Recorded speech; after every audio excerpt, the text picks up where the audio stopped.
الحمد لله وكفى وسلام على عباده الذين اصطفى أما بعد أعوذ بالله من الشيطان الرجيم بسم الله الرحمن الرحيم الخبيثات للخبيثين والخبيثون للخبيثات الطيبات للطيبين والطيبون للطيبات سبحان ربك رب العزة عما يصفون وسلام على المرسلين والحمد لله رب العالمين اللهم صل على سيدنا محمد وعلى آل سيدنا محمد وبارك وسلم۔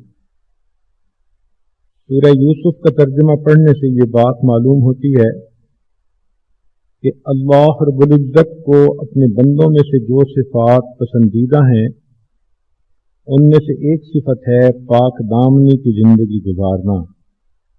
دین اسلام حیا اور پاک دامنی کا دین ہے، اس لیے فرمایا الحیاء شعبۃ من الایمان، حیا ایمان کا شعبہ ہے۔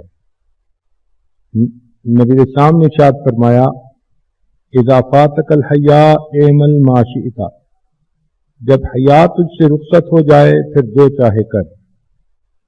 چنانچہ جتنے انبیاء کرام تشریف لائے یہ ان سب کے اندر ایک کامن صفت تھی کہ وہ با حیا زندگی گزارتے تھے۔ نبی علیہ الصلوۃ والسلام نے بھی یہی تعلیمات دی۔ چنانچہ اللہ رب العزت کو پاک دامنی کی زندگی گزارنے والے لوگوں سے بہت محبت ہے، اس لیے جب بھی کسی پاک دامن پر تہمت لگی تو اللہ نے ان کی برات معصوم بچوں کی زبان سے دلوائی، جیسے بی بی مریم۔ قرآن مجید میں اس نام پر ایک سورت بھی ہے۔ اللہ تعالیٰ ارشاد فرماتے ہیں وَاذْكُرْ فِي الْكِتَابِ مریم اذ انتبذت من اہلها مکانا شرقیا۔ چنانچہ بی بی مریم نے غسل کی خاطر مکان کی شرقی جانب علیحدگی اختیار کی، فاتخذت من دونہم حجابا، اس نے اپنے ارد گرد پردہ کر لیا۔ فارسلنا الیہا روحنا، اللہ تعالیٰ فرماتے ہیں کہ ہم نے اس کی طرف جبریل علیہ السلام کو بھیجا، فتمثل لها بشرا سویا، اور وہ اس کے سامنے آئے ایک بھرپور مرد کی شکل میں۔ بی بی مریم نے جب اچانک اس حالت میں ایک نوجوان مرد کو اپنے سامنے دیکھا تو فوراً کہا انی اعوذ بالرحمن منک ان کنت تقیا، میں رحمان کی پناہ مانگتی ہوں۔ دیکھیے بی بی مریم کوئی آج کے دور کی بگڑی ہوئی بیگم نہ تھی جو تنہائی میں غیر محرم کو دیکھ کر اسمائل دیتی، وہ پاک باز تھی۔ اس کے الفاظ اسی طرح کے تھے جو الفاظ یوسف علیہ السلام کے تھے۔ انہوں نے فرمایا تھا قال معاذ اللہ، اور انہوں نے کہا قالت انی اعوذ بالرحمن۔ جب فرشتے نے یہ سنا تو سمجھ گیا کہ بی بی مریم گھبرا گئی، تو انہوں نے وضاحت کی انما انا رسول ربک، میں تیرے رب کا بھیجا ہوا ایک نمائندہ ہوں، لأہب لک غلاما زکیا، تاکہ تمہیں ایک ستھرا بیٹا نصیب ہو۔ بیٹے کا لفظ سن کر بی بی مریم کی پریشانی گھٹنے کی بجائے الٹا بڑھ گئی۔ فرمانے لگی انا یکون لی غلام، میرا بیٹا کیسے ہو سکتا ہے؟ ولم یمسسنی بشر، نہ تو مجھے کسی مرد نے چھوا، ولم اکو بغیا، اور نہ ہوں میں بدکار۔ بی بی مریم جانتی تھی کہ اولاد ہونے کے دو طریقے ہیں، یا تو انسان نکاح کرے یا پھر زنا کرے. لم یمسسنی بشر سے مراد نہ تو کیا میں نے نکاح، ولم اکو بغیہ اور اس سے مراد کہ نہ ہی کیا میں نے زنا. تو میرا بیٹا کیسے ہو سکتا ہے؟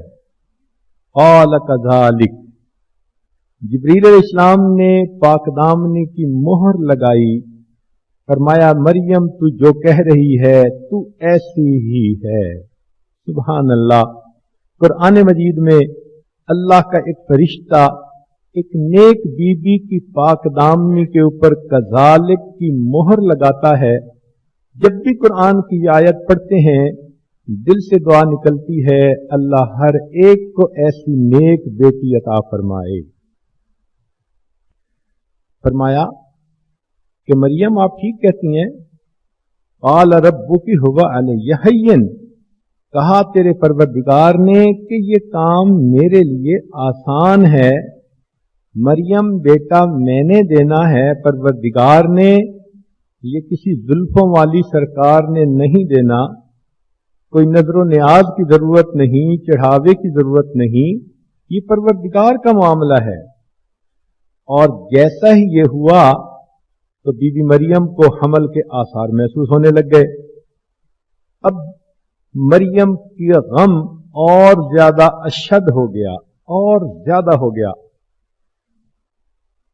فحملته فانتبذت به مكانا قصيا وهزي اليك بجذع النخلة.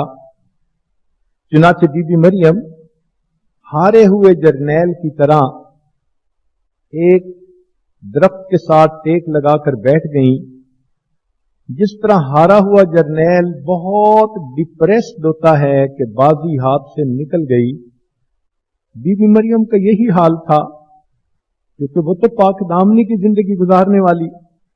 جب اس کو یہ فیل ہوا کہ میں پریگننٹ ہو گئی ہوں تو اس کے لیے تو یہ ان ایکسیپٹیبل سی سچویشن تھی. چنانچہ بہت ذہن پر بوجھ، غم. بی بی مریم مغموم ہے، رونے لگیں. سوچتی تھیں کہ میں بچپن کے اندر اعتکاف کی حالت میں مسجد میں رہتی تھی، محراب میں وقت گزارتی تھی، دن رات اپنے رب کی عبادت کرتی تھی، اور مجھے اللہ رب العزت بے موسم کے پھل عطا فرماتے تھے. لوگوں میں میری نیکی کا یوں چرچا تھا. وہ نیکی کرنے والی، وہ اللہ کے نام پہ عبادت کے لیے وقف ہونے والی، آج اس حالت میں جب پریگننٹ اپنے آپ کو فیل کر رہی ہے تو سوچیں اس کے ذہن کے اندر کیا حالت ہوگی. چنانچہ اس رونے کی حالت میں انہوں نے الفاظ کہے جو ان کے دل کے غم اور دکھ کو بیان کرتے ہیں. یا لیتنی مت قبل ھذا وکنت نسیا منسیا. اور واقعی ایک باحیا اور کنواری لڑکی کے دل کی یہی کیفیت ہوتی ہے. یہ الفاظ صحیح عکاسی کرتے ہیں. جب بی بی مریم نے یہ الفاظ کہے تو رب کریم غمزدوں کو تسلیاں دینے والے ہیں. فرمایا فناداها من تحتها الا تحزنی.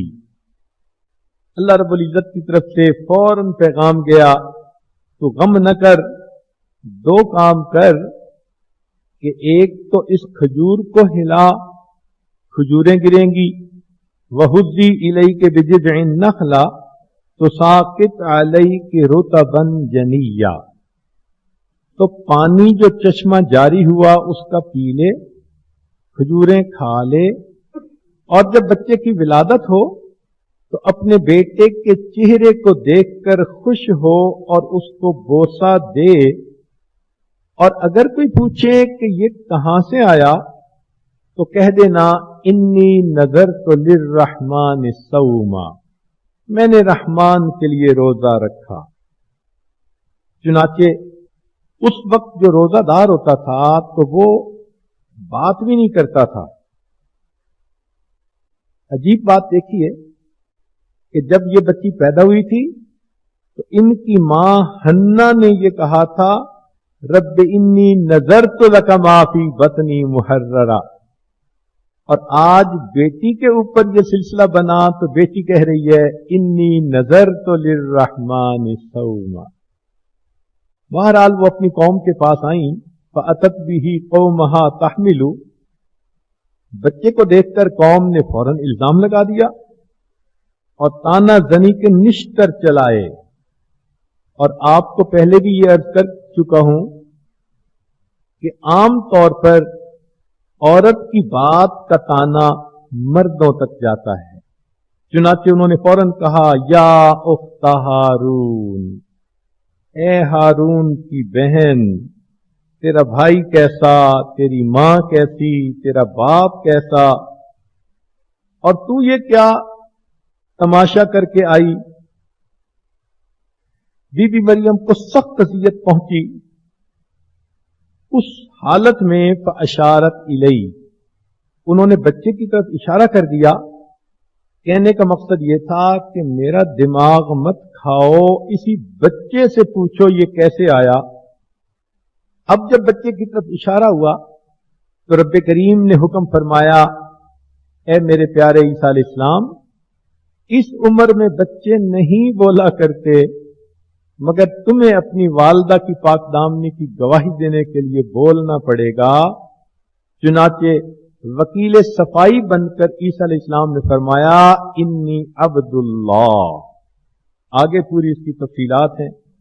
سبحان اللہ، اللہ تعالیٰ کو ان پاک دامن لوگوں سے کتنی محبت ہے کہ ان کی گواہی بھی ایسے بچوں سے دلوائی جو گناہوں سے پاک، جو معصوم لوگ. اسی طرح کی گواہی یوسف علیہ السلام کے لیے بچے نے دی تھی. تو حیرت ہوتی ہے کہ اللہ رب العزت کے یہ کتنے اسپیشل لوگ ہوتے ہیں کہ جن کے لیے اللہ تعالی معمول سے ہٹ کر کام کر کے دکھا دیتے ہیں. تو ایک مثال تو یہ رہی. ایک دوسری مثال جس کو بتانے کے لیے یہ آیت تلاوت کی جس میں اللہ رب العزت نے ایک قانون بتلا دیا. یہ آیت سیدہ عائشہ صدیقہ رضی اللہ تعالی عنہا، عفیفہ کائنات، حبیبہ حبیب خدا، مخدومۃ المسلمین، ام المؤمنین سیدہ عائشہ صدیقہ رضی اللہ تعالی عنہا کی پاک دامنی کے بیان کے لیے اتری. جب خدیجۃ الکبریٰ رضی اللہ تعالی عنہ کی وفات ہوئی تو نبی علیہ الصلوۃ والسلام بہت مغموم اور دل گرفتہ رہتے تھے. تو اس وقت جبرائیل علیہ السلام نے نبی علیہ السلام کو ایک تصویر لا کر دکھائی کہ اللہ رب العزت نے ان کو آپ کی بیوی کے طور پر پسند فرمایا. سبحان اللہ، یہ پرپوزل اللہ رب العزت نے بھجوائی اور اس کو لے کر جبرائیل علیہ السلام آئے. نبی علیہ الصلوۃ والسلام نے دیکھا تو فرمایا کہ اللہ کو منظور ہوگا تو یہ کام ہو جائے گا. بہرحال سیدہ عائشہ صدیقہ رضی اللہ تعالی عنہا سے نکاح ہوا. ہجرت کے 18ویں مہینے رخصتی ہوئی. عائشہ صدیقہ رضی اللہ تعالی عنہا کنواری تھیں اور فرمایا کرتی تھیں کہ میں ہی تھی جو کنواری حالت میں نبی علیہ السلام کی خدمت میں آئی. گویا معنی یہ نکلا کہ ان کی بلوغ کی پہلی نظر ہی رسول اللہ صلی اللہ علیہ وسلم پر پڑی. یہ ان کی انفرادیت تھی. نبی علیہ السلام نے ان کا نام ان کی کنیت ام عبداللہ رکھی اور ان کو محبت کی وجہ سے حمیرہ کے نام سے پکارتے تھے. حمیرہ کا لفظ احمر سے ہے. احمر سرخ کو کہتے ہیں. جو بچہ سرخ اور سفید ہو، ہمارے زبان میں جس کو پنک کہتے ہیں تو عرب زبان میں اس کو حمیرہ کہتے ہیں. یوں سمجھیں کہ نبی علیہ السلام نے محبت سے ان کا نام پنکی رکھا ہوا تھا. عطا ابن ابی رباح رحمۃ اللہ علیہ فرماتے ہیں علم فقہ میں اور حسن و جمال میں المومنین عائشہ صدیقہ رضی اللہ تعالی عنہا تمام ازواج مطہرات پر سبقت رکھتی تھیں. امام زہری کے مطابق تمام ازواج کا علم جمع کریں تو بھی عائشہ صدیقہ رضی اللہ عنہا کا علم زیادہ. یہ امت کی پہلی حافظہ قرآن اور انہوں نے 2210 احادیث روایت کی. نبی علیہ الصلوۃ والسلام کو ان سے بہت محبت تھی. اسی لیے حضرت عمر فاروق رضی اللہ تعالیٰ عنہ نے اپنے دور میں امہات المومنین کا ایک وظیفہ متعین کیا تھا، مگر ام المومنین عائشہ صدیقہ کو 2000 درہم زیادہ دیتے تھے کہ یہ حبیب خدا ہے.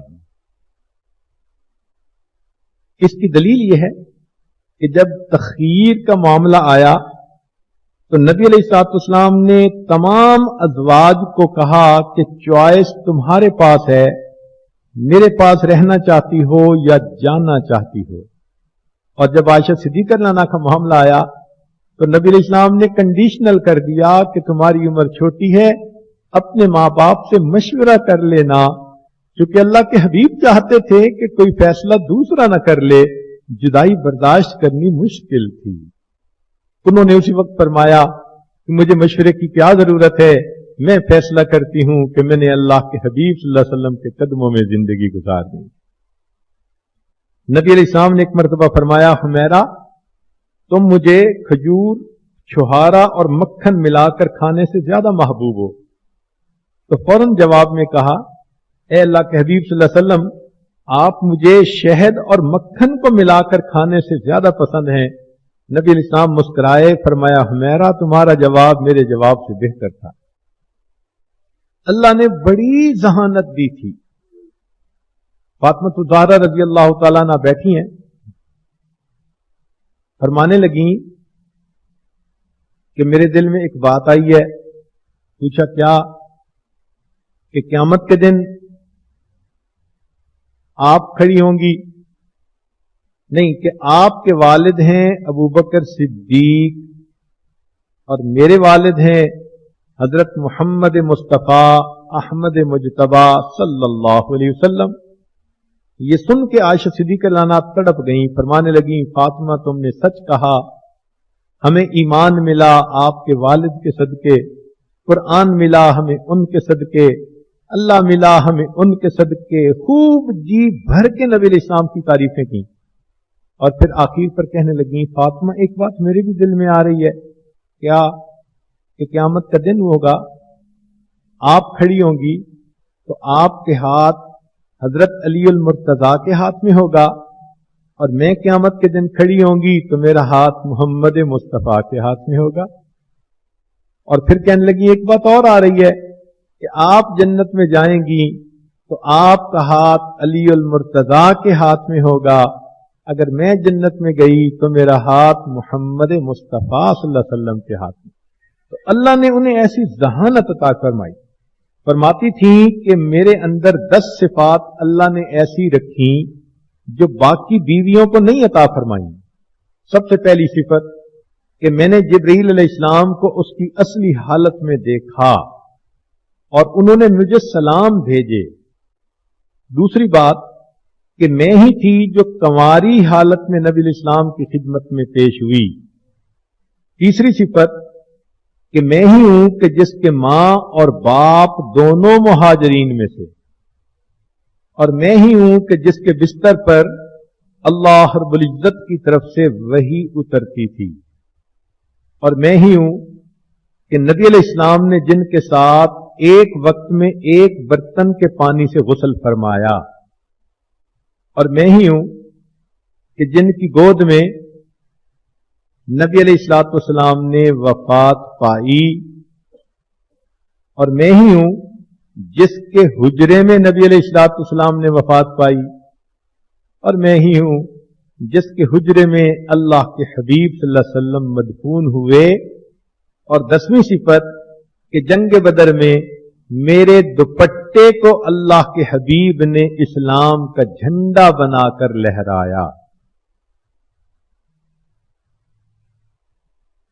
اب ام المومنین کا ایک واقعہ جو یہاں بتانا ہے وہ یہ کہ نبی علیہ الصلوۃ والسلام کی عادت مبارکہ تھی کہ جب کسی غزوہ پر تشریف لے جاتے تو اپنی ازواج میں سے کسی نہ کسی کو اپنے ساتھ لے کر جاتے تھے.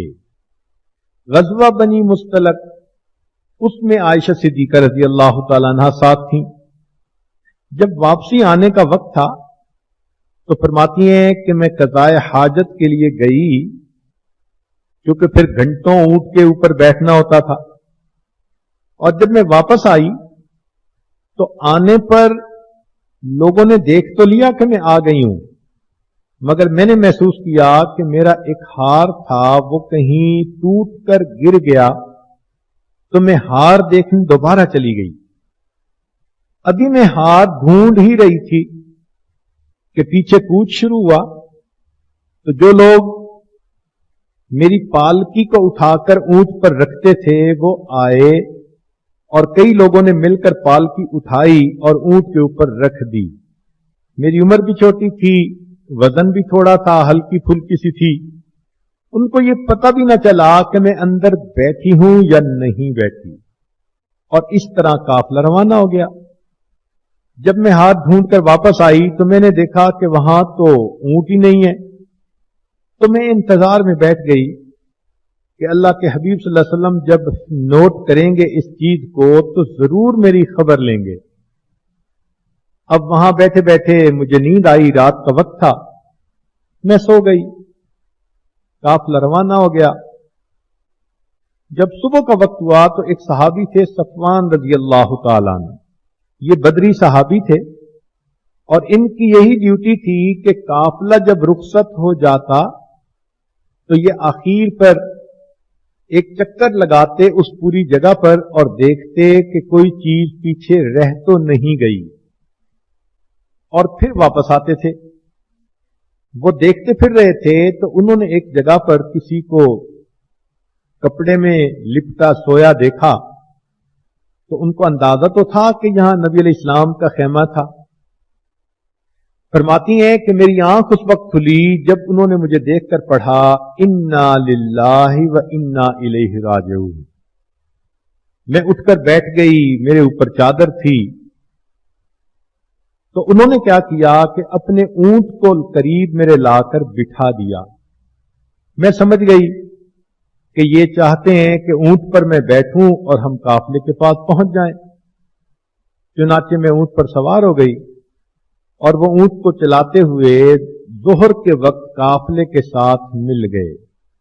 جب قافلے میں ملے تو منافقین نے دیکھا اور ان کو پتہ چلا تو منافقین کو ایک پوائنٹ ہاتھ آ گیا.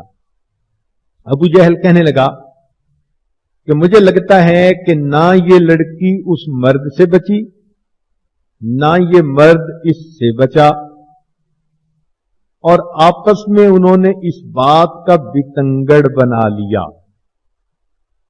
جب واپس آیا قافلہ تو اللہ کی شان کہ میں بیمار ہو گئی، مجھے بخار آ گیا اور 1 مہینہ میں بیمار رہی. مجھے کچھ پتہ نہیں تھا کہ باہر کیا بات چل رہی ہے.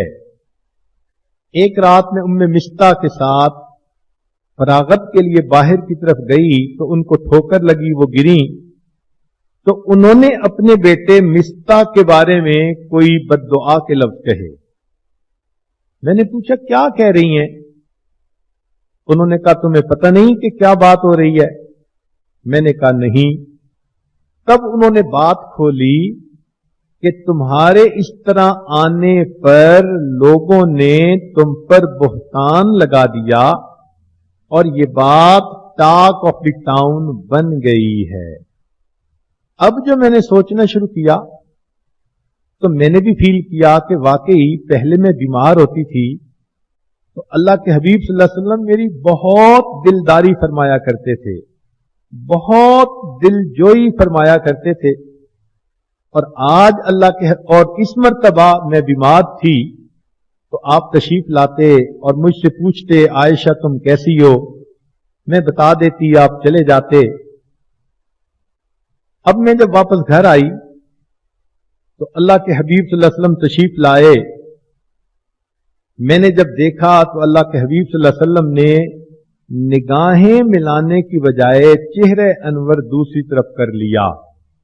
آپ صلی اللہ علیہ وسلم کی خاموش نگاہوں نے مجھے بہت کچھ سکھا دیا.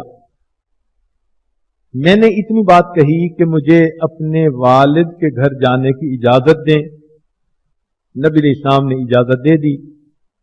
فرماتی ہیں جب میں والد کے گھر داخل ہوئی تو میں نے دیکھا کہ میرے والد کا رو رو کر برا حال اور بیٹھے قرآن کی تلاوت کر رہے ہیں، اور میری والدہ کا رو رو کر برا حال. میں نے اپنی والدہ سے پوچھا کہ کیا معاملہ ہے؟ تو والدہ نے اتنی بات کہی کہ بیٹی، جو لڑکی خوبصورت ہو اور اس کی سونکنے بھی ہوں تو اس قسم کی باتیں تو اس کے بارے میں ہو ہی جاتی ہیں. اب میں گھر کے کونے میں آ کر بیٹھ گئی اور سوچنے لگی کہ مجھے کیا کرنا چاہیے. دل میں خیال آیا کہ مجھے اپنے رب کی طرف رجوع کرنا چاہیے. دیکھیے سیدہ عائشہ صدیقہ رضی اللہ تعالیٰ عنہ وہی کر رہی ہیں جو یعقوب علیہ السلام نے کیا. ایک صدمہ ملا، ایک غم ملا، دکھ ملا. اب اس کے بعد وہ کسی سے کوئی زیادہ بات نہیں کر رہی. مصلی بچھایا اور اللہ کی عبادت میں لگ گئیں، دعا کرنے میں لگ گئیں. کونے میں دیکھ کر ماں پریشان ہوئی، آ کے پوچھا بیٹی کیا کرنا چاہ رہی ہو؟ وہ سوچ رہی تھی کہ ایسا نہ ہو بیٹی کوئی سنگین قدم اٹھا لے. تو انہوں نے کہا کہ امی بس میں اللہ کی طرف رجوع کر کے بیٹھی ہوں، ہائی کورٹ مجھ سے ناراض ہے اور میں اس وقت سپریم کورٹ کا دروازہ کھٹکھٹانے لگی ہوں. چنانچہ عائشہ صدیقہ رضی اللہ عنہا فرماتی ہیں میں سجدے میں پڑھ کے رو رو کے دعائیں مانگنے لگی. اے مظلوموں کے دستگیر، اے کمزوروں کے ساتھ دینے والے داتا، اے غمزدوں کو دلاسا دلانے والے پروردگار، اے ٹوٹے دلوں کو اطمینان دینے والے آقا. آپ کے یوسف علیہ السلام پر بہتان لگا، آپ نے معصوم بچے سے دور کروایا. مریم پر بہتان لگا، آپ نے بچے سے گواہی دلوائی. آج آپ کے پیارے حبیب صلی اللہ علیہ وسلم کی حمیرہ آپ کے دروازے پر فریادی بن کر آئی ہے. اے کریم جب تک دروازہ نہ کھولے گا میں اپنا سر نہیں اٹھاؤں گی. ادھر سیدہ کا یہ حال کہ اللہ سے تار جوڑی ہوئی ہے، فریاد کر رہی ہیں، اور دوسری طرف یہ معاملہ کہ نبی علیہ الصلوۃ والسلام نے صحابہ رضی اللہ عنہم کی مجلس مشاورت قائم فرمائی. چنانچہ صحابہ رضی اللہ عنہم بیٹھے ہیں. صدیق اکبر عنہ تو گھر تھے، باقی صحابہ موجود تھے. نبی علیہ السلام نے پوچھا کہ دیکھو بھئی یہ جو باتیں منافقین نے پھیلا دی ہیں اس بارے میں آپ لوگ کیا کہتے ہیں؟ بعض صحابہ کے سسکیوں کی آواز آتی تھی، آنسو برس رہے تھے، سب غم زدہ تھے، سب کے دل دکھی تھے. اللہ کے حبیب صلی اللہ علیہ وسلم کا غم کسی سے برداشت نہیں ہو پا رہا تھا. جب نبی علیہ السلام نے پوچھا تو حضرت عمر فاروق رضی اللہ عنہ بولے اے اللہ کے حبیب صلی اللہ علیہ وسلم، اللہ تعالیٰ نے آپ کے جسم پر نجس مکھی کو کبھی نہیں بیٹھنے دیا. اللہ نے آپ کو اتنا پاک پیدا فرمایا تو جب جسم اطہر پر نجس مکھی بھی نہیں بیٹھ سکتی تو یہ کیسے ممکن ہے کہ آپ کی شریکہ حیات ایسا فحش کام کرے؟ سبحانک ھذا بہتان عظیم. میں تو سمجھتا ہوں کہ یہ بہت بڑا بہتان ہے. نبی علیہ الصلوۃ والسلام کے دل کو تھوڑا تسلی ملی. عثمان غنی لانوں سے پوچھا، عرض کیا اے اللہ کے نبی صلی اللہ علیہ وسلم، اللہ تعالیٰ نے آپ کا سایہ زمین کے اوپر نہیں پڑنے دیا کہ کسی کا پاؤں اس سائے کے اوپر نہ آ جائے. تو جو پروردگار آپ کے سائے پر کسی کے پاؤں کا پڑنا برداشت نہیں کرتا، وہ آپ کے اہل خانہ کے ساتھ کسی مرد کا یہ تعلق کیسے برداشت کر سکتا ہے؟ لہذا یہ بات بنی ہوئی ہے، جھوٹ ہے۔ حضرت علی رضی اللہ عنہ بھی تشریف فرما تھے، انہوں نے کہا اللہ کے حبیب صلی اللہ علیہ وسلم، ایک مرتبہ آپ کے نالین مبارک پر نجاست لگی تھی، آپ پہننا چاہتے تھے مگر ایک پرندہ آیا، مگر جبریل علیہ السلام نے آ کر بتا دیا کہ اس پر نجاست لگی ہے۔ تو نجس جوتا بھی اگر اللہ نے آپ کو نہ پہننے دیا تو نجس کام کرنے والی بیوی آپ کو کیسے دی جا سکتی ہے؟ نبی علیہ السلام کا غم اور کم ہوا۔ علی رضی اللہ عنہ نے نبی علیہ السلام کی مغموم طبیعت کو دیکھ کر کہا، اے اللہ کے حبیب صلی اللہ علیہ وسلم، آپ کیوں اتنے پریشان ہیں؟ آپ کو عورتوں کی کمی بھی تو نہیں ہے؟ اس کے بعد عمر رضی اللہ عنہ نے دوبارہ پوچھا، اے اللہ کے حبیب صلی اللہ علیہ وسلم، یہ رشتہ آپ نے اپنی پسند سے کیا تھا یا کسی اور کی پسند سے؟ تو اللہ کے حبیب صلی اللہ علیہ وسلم نے اس کے جواب میں اپنی انگلی آسمان کی طرف کر دی۔ تو جب یہ بات کہی تو عمر رضی اللہ عنہ جواب دینے لگے، اے اللہ کے حبیب صلی اللہ علیہ وسلم، اگر یہ فیصلہ اللہ کا تھا، ان کی چوائس تھی کہ یہ آپ کی بیوی ہیں، تو پھر میری تلوار کو آپ روکے نہیں، میں ان لوگوں سے اکیلا نمٹ لوں گا۔ نبی علیہ السلام نے خاموش زبان سے یوں کہہ دیا، عمر تم نے میرے بوجھ کو ہلکا کر دیا۔ مگر اس مشورے کے بعد نبی علیہ السلام پھر اٹھے اور سیدنا صدیق رضی اللہ عنہ کے گھر تشریف لائے۔ دیکھا کہ ان کی اہلیہ بھی رو رو کے ہلکان ہو چکی، اور صدیق اکبر رضی اللہ تعالیٰ عنہ خود بھی قرآن پڑھ رہے ہیں اور رو رہے ہیں۔ نبی علیہ السلام نے ام رومان سے پوچھا، آپ بتائیں میری حمیرہ کہاں ہے؟ انہوں نے کونے کی طرف اشارہ کیا۔ نبی علیہ السلام مصلی کے قریب ایک چارپائی تھی، وہاں آ کر بیٹھ گئے۔ سیدہ فرماتی ہیں، میرا جی تو چاہا میں اٹھوں اور نبی علیہ السلام کے قدموں سے لپٹ جاؤں اور کہوں کہ آپ نے بھی اس بات پہ یقین کر لیا، مگر میں نے کہا میں اپنے اللہ سے فریاد کرتی رہوں گی۔ اتنے میں نبی علیہ السلام نے مجھے بلایا، میں سجد سے اٹھی اور آ کر چارپائی پر بیٹھ گئی۔ محبوب صلی اللہ علیہ وسلم میرے قریب ہو گئے اور بڑے پیار سے یہ فرمایا، حمیرہ اگر تم سے کوئی غلطی ہو گئی ہے اللہ سے معافی مانگ لو، اللہ معافی مانگنے والوں کے گناہوں کو معاف کر دیتا ہے۔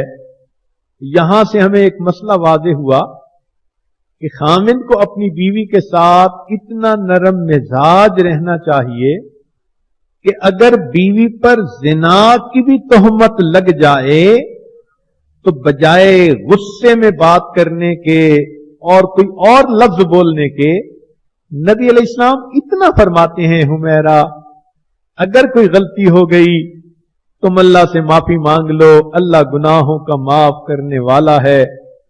عائشہ صدیقہ رضی اللہ عنہا فرماتی ہیں کہ میں نے اس کے جواب میں یہ کہا کہ دیکھیں اس وقت آپ لوگوں کی اتنی باتیں سن چکے، میں یقین دہانی کروانے کی کوشش بھی کروں گی تو شاید آپ کو یقین نہیں آئے گا۔ میں وہی کہتی ہوں جو یوسف علیہ السلام کے والد نے کہا، انما اشکو بثی وحزنی الی اللہ، میں اپنا غم اور اپنا حزن اللہ کے سامنے بیان کرتی ہوں۔ ذرا غور کیجئے یعقوب علیہ السلام کے کردار کو کس طرح انہوں نے کاپی کیا، اور یہ کہہ کر وہ فرمانے لگی کہ میرے ضبط کے بندھن ٹوٹ گئے، میری آنکھوں سے پھر آنسو برسنے لگ گئے۔ جیسے ہی میرے آنکھوں سے آنسو برستے نبی علیہ السلام نے دیکھے، میں نے آپ صلی اللہ علیہ وسلم کے چہرے انور پر نظر ڈالی تو آپ کے پیشانی کے اوپر مجھے وہ پسینے کے حسین قطرے نظر آنے لگے جو